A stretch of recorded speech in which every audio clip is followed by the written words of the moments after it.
Hey there, Mario Baseball fans. Happy kickoff to NPSS 10 Day. It's an exciting Friday here in the community. And today I wanted to drop a little knowledge for all of you.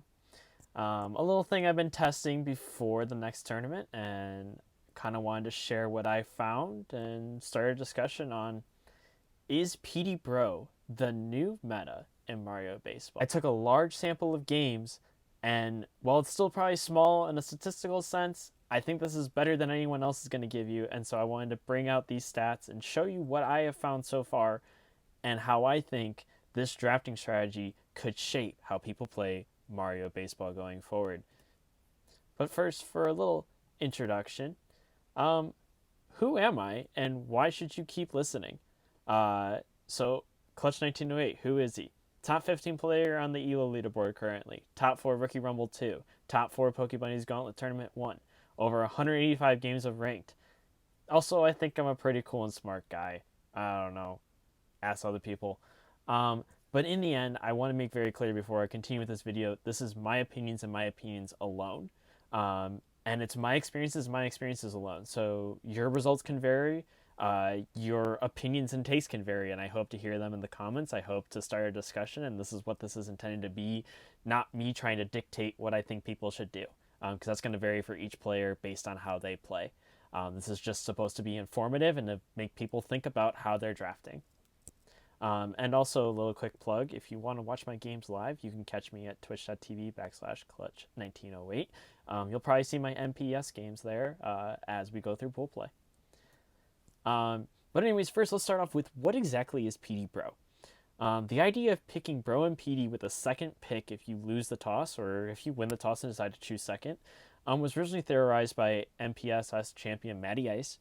It was brought up in the 600 IQ chat in the Mario Baseball Discord. If you're catching this video about Mario Baseball and you're not in the Mario Baseball Discord, you should be able to see the Discord attached to my channel. But really, the whole idea is what's the best way to counterpick against the Bowser team? Some people have gone Bro DK, so you take away that Chem heavy from the Bowser team, whether they go Hammer or Boomerang Bro. DK PD is usually the standard for second pick. But PD and Bro are considered better heavies, strictly in terms of home run powder in batting compared to DK. DK has a harder time lining it up. People seem to struggle with lining that boxing glove up. And so statistically, I'm sure you would find across a sample of many top players and many players across the ELO board period that probably the home run rate for PD and Bro is higher than DK. But anyways, this idea of picking PD and Bro on the same team is never really tested. And so I decided to take a shot and see what would happen. So before I start talking about how it happened, I kind of want to go through what the drafting lines are. What could you typically see if you decide to go with PD Bro as your second pick? Because I think it's really important to see what kind of team you're going to have. And if you notice, I don't go through a whole draft here. This is not a full mock draft. This is supposed to be more of what is the core of a team that you're going to see. Because people from picks 10 on really vary on how they see players and how they value players. And sometimes it depends on how they draft earlier in the draft. And so I didn't want to dictate a full draft thinking that you're going to get that team. I just wanted to give you a core. And then the remaining players you have left, it's kind of up to you how you fill out your team. But anyways, this first line that I'm going to present, I'm going to call the Boo or the heavy stacking draft line. The idea is you take 3 heavies, Bro, KB, and PD, and also you try and take Wario with Chem to basically eliminate the potential for a home run hitter on the other team. So you're typically going to see Bowser go 1, you go PD Bro 2, the other team is probably going to go DK, and then one of the egg players, it really doesn't matter here. Either Yoshi or Birdo is probably the pick. They could potentially go Boo, and if they go Boo, I probably wouldn't go with this strategy. This is only if they take an egg, and honestly more if they take Birdo. I know I put Yoshi in the 5 spot here, but if they take Birdo 5 spot and that loses Birdo captain for you, maybe you still go with Yoshi to counter DK. Again, it really depends. There's a lot of theory behind this, a lot of ideas you can do. Kind of that mix in with Yoshi, Birdo, Boo is pretty fluid. But anyways, if they go with one of the egg characters, you go KB, Boo, so you get your ace on the mound. You get KB, Boomer, Petey. Those are your guys to hit your homers with. And the other team's going to go to Birdo and Madge. Madge definitely in that 9 spot. And then 10, 11. These are reaches here, but like I said, this is to give you your heavies and to give you a good shortstop to first combination in Wario and Waluigi. And then that leaves the next team to pick from the next 4 on the tier list, which would probably be a combination of Toadsworth, PM, and the Plumbers for wall jumpers. You're probably not going to see both the wall jumpers taken because they already have the corner bases taken if they're going to put Bowser at first. PM is a tough pick to make when you already have third base filled by Madge and you already have your middle infield solidified. And so you're probably going to see Toadsworth and one of the Plumbers here by that first pick team. And then that leaves you PM to fill second base and the other other Plumber brother in right field to be your wall jumper. And then you kind of fill out left field from there with your last pick. And then they usually have someone to stick in.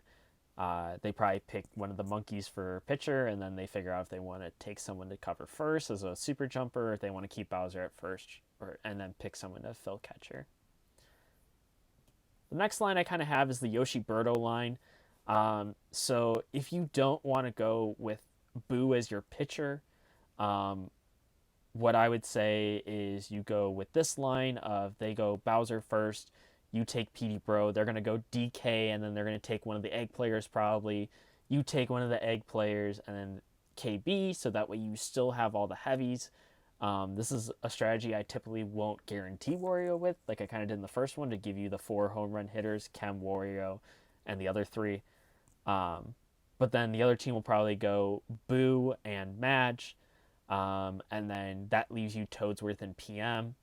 And then you're set up with, as you kind of see in the field, you got Petey at catcher behind the plate. You have Boomer at first. That's probably where I'd stick him. Depending on what else you draft a good first baseman, you could put him on in left. But like I said, PM shortstop, or if you get Birdo, you're probably kicking one over to second. If you got Yoshi in left, so that might open up the second base spot. So it kind of depends on which egg character you get, but overall, pretty similar idea.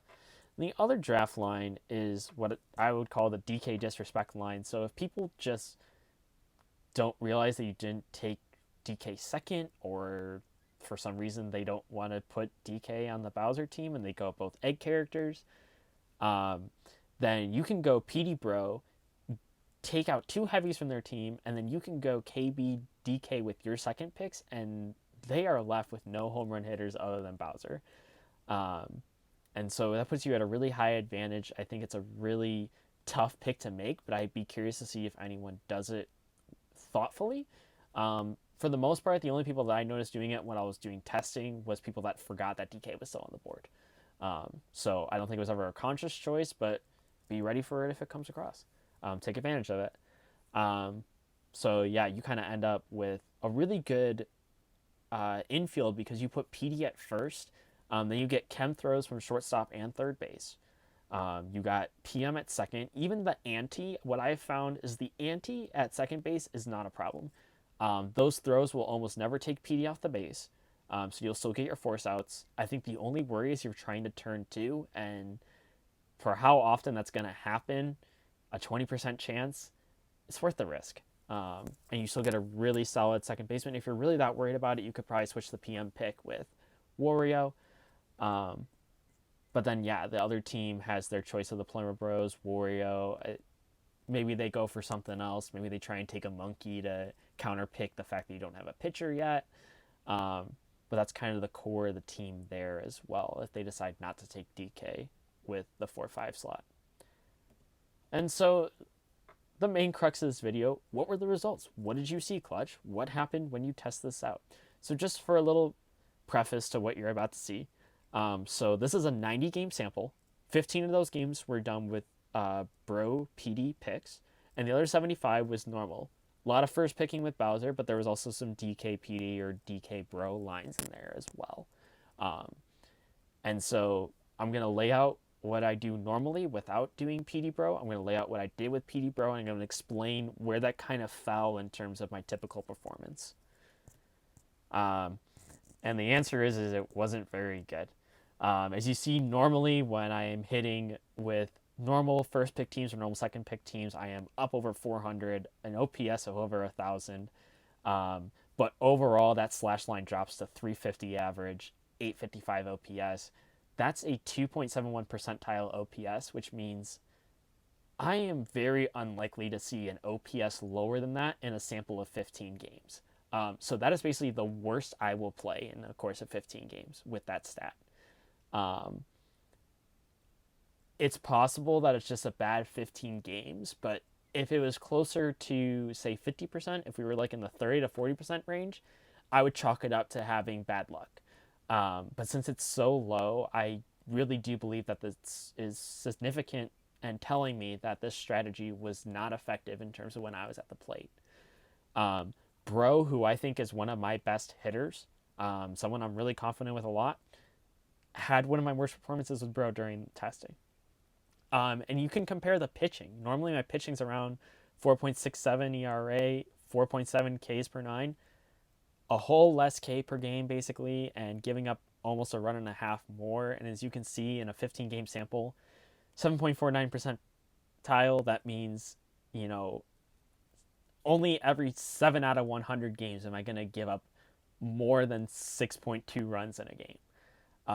In an average of 15 games. And so again, that's just really bad statistics. It's really on the low end of probability. And so it tells me that more than likely I shouldn't chalk this up to random chance. It's more than likely that these are significant data points that tell me that my performance was not as good with Bro and Petey. But that was only 15 games and it was an early 15 games, and it might be just getting used to the strat. And so it's an interesting look, but as Wario shows on the screen here, it was very disappointing to see these stats after testing and seeing how poorly I did when I went with this strategy. For my opponent, though, it worked out a lot better for them. Their batting line went up. Usually I see my opponents hitting about 358, 853 OPS. Their OPS only goes to 892 because the power went down.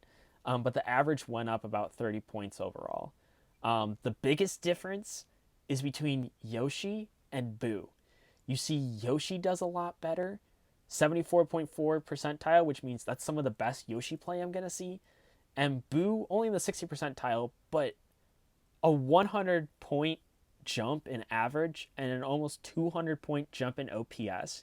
And the reason you see this is when I was giving Boo to the other team, Boo was in the heavy spot. If DK would get on and Bowser would get on, usually you have a slap hitter at the top too, like Madge. So you'd have Madge, DK, Bowser. If I walk Bowser and that's bases loaded, Boo bases loaded is pretty dangerous. Either bunting the run in, putting that single down the line, double down the line. Boo absolutely killed me. And maybe that's a small sample size with only 15 games.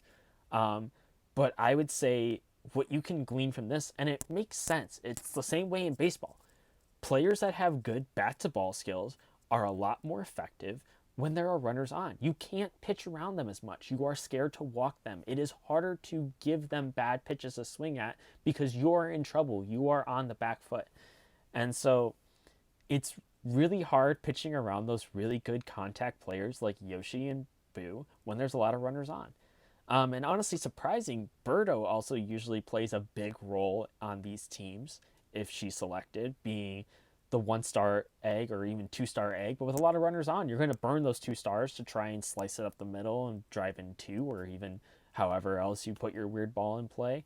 And so I'm actually surprised by these stats that Birdo was only like a 30th percentile, which means she played below average in these 15 games compared to expected. But again, the real eye-opener here is the ERA. 97th percentile ERA. Basically, I made my opponent the best version of their pitching is that I'm going to see by doing this stat. And so it tells me a lot. And there is one big stat that I haven't talked about yet that you may have already noticed. You are over 3 times less likely to give up a home run when you take Petey Bro. So no dinghy calls for Ravian when you take Petey Bro.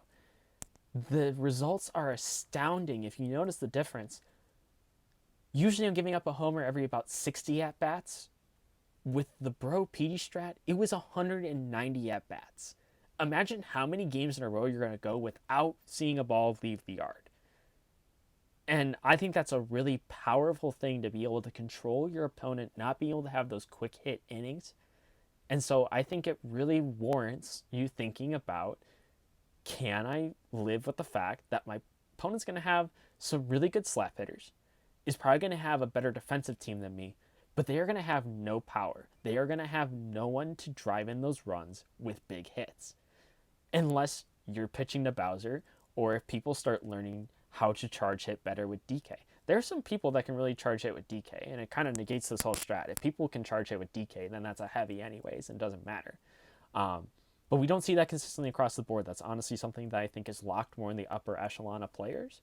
And so until then, you see this really big divide between being able to hit homers and not hit homers when you take away Petey and Bro from the Bowser team. So overall conclusions, home runs allowed are going to sharply decrease. Slap hitters' effectiveness will likely increase. Again, a lot of traffic on the bases. I felt that I was always down in these games because I would pick home team, being the second, forced into second pick usually. And I would load the bases because it'd be like Madge into DK into walking Bowser. And then I got to get through Boo. I got to get through Yoshi. I got to get through Birdo. And if they drive in the runs, I'm down 3-4 runs before I even had a chance at bat. And so eliminating those kind of innings is going to be the key to unlocking the strategy. Is when there's runners on base, you have to get out of those innings. You have to get out quick. The other thing is it puts a lot of pressure on your non-chem heavies. You can stack PDKB, but Petey's not getting on a lot unless he's getting hit a lot. And so you kind of don't have chem for Petey, don't have chem for KB, and don't have chem for Bro. And while all three of those players are more than capable of hitting homers without chem, it's harder and it's more difficult, and you're more likely to line up a ball and it not fly out because it just wasn't enough charge, or the MSB RNG rules said it's going to fall short of the wall. And so it puts a lot of pressure on the middle of the lineup to be able to produce with long home runs. And if you're not hitting them, you're probably not producing runs. It's really hard to put together a rally when you're taking the Bro PD team. My kind of final take, the strat's not really me for the moment. Honestly, before recording this video, I started trying it again. I took a break from it.